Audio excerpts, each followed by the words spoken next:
The girl was originally born in a happy family with parents who loved her very much, until one day, her mother suddenly fell ill and was admitted to the hospital, where she was diagnosed with tuberculosis. Due to the backwardness of medical treatment at that time, this was a terminal disease.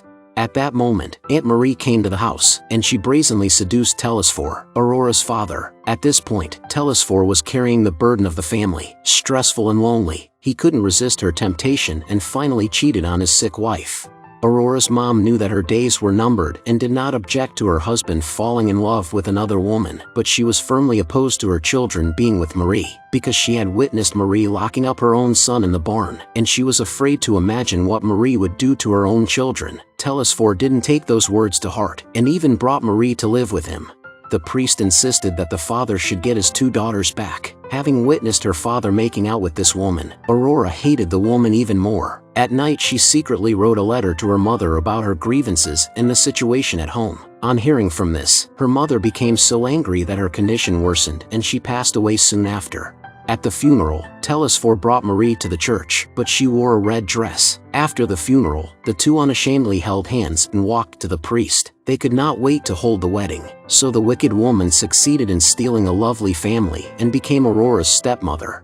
The children's nightmare began. Aurora openly showed her resentment towards her stepmother, which became unbearable for the latter. In response, the stepmother began to manipulate the relationship between Telesphore and Aurora. Upon learning about Aurora's accidental birth during a drunken stupor, Marie's prejudice against Aurora deepened. She then directed all her frustrations towards Aurora while rationalizing her abusive behavior with statements like, "That's what parents are supposed to do, for the sake of their children." During a conversation between the stepmother and the priest exacerbated the nightmare by advocating for corporal punishment, claiming that the rod can drive ignorance from the mind and body of a child.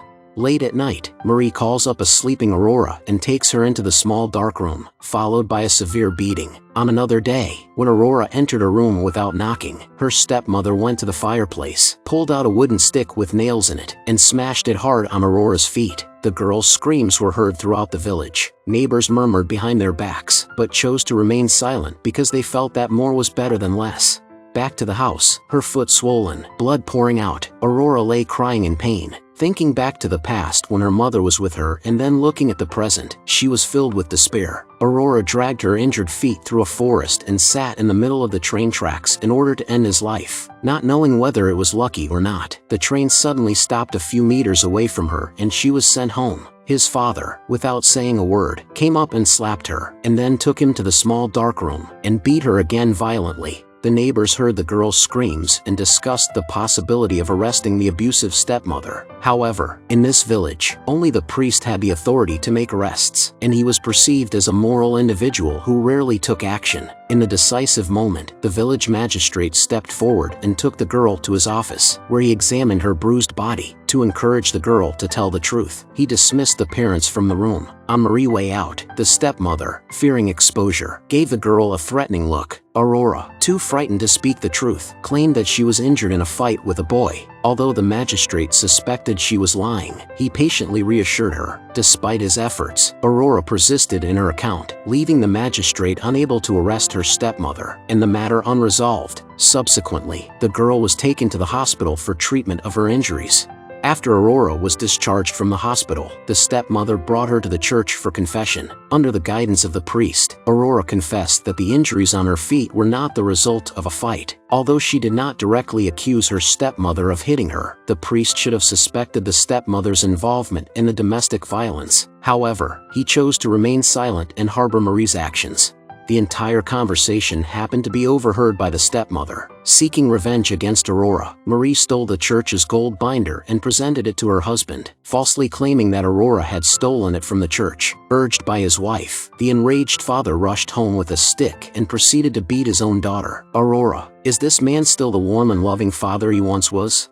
Aurora's biological father is portrayed as a pitiful, lecherous figure, unable to resist temptation and succumbing to lust, revealing his true nature as a devil. During his first visit to Marie's family with his wife and children, he was unable to resist Marie's flirtatious gestures at the dinner table, his expression betraying his future treachery. Easily swayed by Marie's slanderous words, he became the most ruthless father in the world, subjecting his daughter to abuse.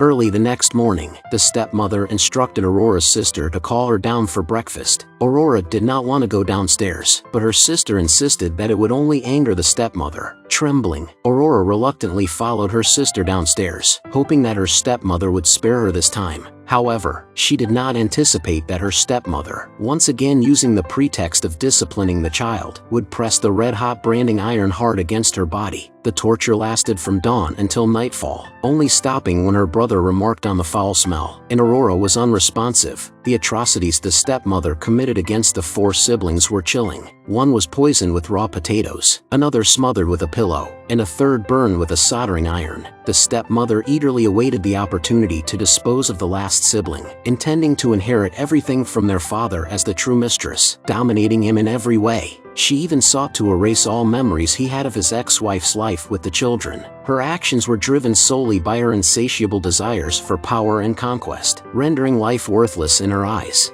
The father arrived home to find the disfigured girl stumbling down the stairs. Sensing that things had fallen apart, the stepmother hastily instructed her sister to take Aurora back to her room. Aurora looked at her father with a helpless gaze, her eyes filled with despair. How she hoped that her dad would embrace her tightly, just like before, kissing her forehead and saying "I love you." But to her dismay, her father simply ignored her and slammed the door shut. This marked the final moment of Aurora's utter disappointment. In the darkness of the room, the bruised girl fell into a deep sleep on the cold floor.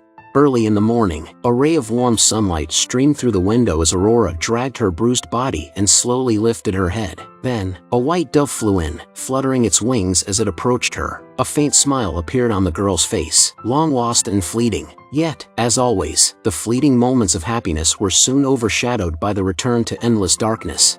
The neighbor, noticing that the girl hadn't been seen outside for several days, decided to check on her. Upon opening the door to the small dark room, she was horrified by the scene and reported what she had witnessed to the magistrate. The magistrate rushed to the house, but it was too late. The girl lay lifeless, a victim of the relentless abuse inflicted by her stepmother, who had ultimately taken her life. Witnessing Aurora's condition, the priest wept bitterly. This preacher, who possessed only theoretical knowledge, lacked the courage to confront the guilt and remorse in his heart. He sought solace by accusing the magistrate of culpable negligence, a feeble attempt to absolve himself of responsibility. How absurd it is. He kept insisting, "I am not a priest. I am a wise man, a thinker, not a practitioner. The Vatican is my lifelong dream." He had become the devil's advocate, cloaking himself in the mantle of divine authority, all the while spouting rhetoric about justice and wielding power to preserve his own facade, status, and influence. At the end of the story, Aurora's father and stepmother were arrested and sentenced to life imprisonment, and the priest, remorseful for his dereliction of duty, jumped into the deep pit where the bomb was planted. No matter how the bad guys were punished, the simple and lovely little girl could never come back. There were multiple perpetrators responsible for Aurora's demise: the cruelty of her stepmother, the betrayal by her father, and the complicity of the priest in covering up the abuse. Furthermore, others are also culpable, gradually pushing Aurora into the abyss of death. Like Aurora, the children in the Ruby Frank case were subjected to prolonged physical and psychological abuse that culminated in their suffering and injury. In the tender hearts of children, all of this targeted, naked malice can be like a knife, leaving scars and psychological shadows. The sun rises every day, but the rays will not shine in everyone's heart, so don't let the dark and damp tundra corrode the fresh heart. Every child is an angel. Let's join hands to protect every child so that they can thrive in warmth and love. Prevent and stop tragedies like the one in Ruby Frank's case from happening again, so that all Aurora can play joyfully in the sunshine. Thanks for joining ZombiesCat on this movie. Abduct the subscribe button, hit the bell, and stay me out of this world. Until next time, keep those reels rolling. ZombiesCat signing off.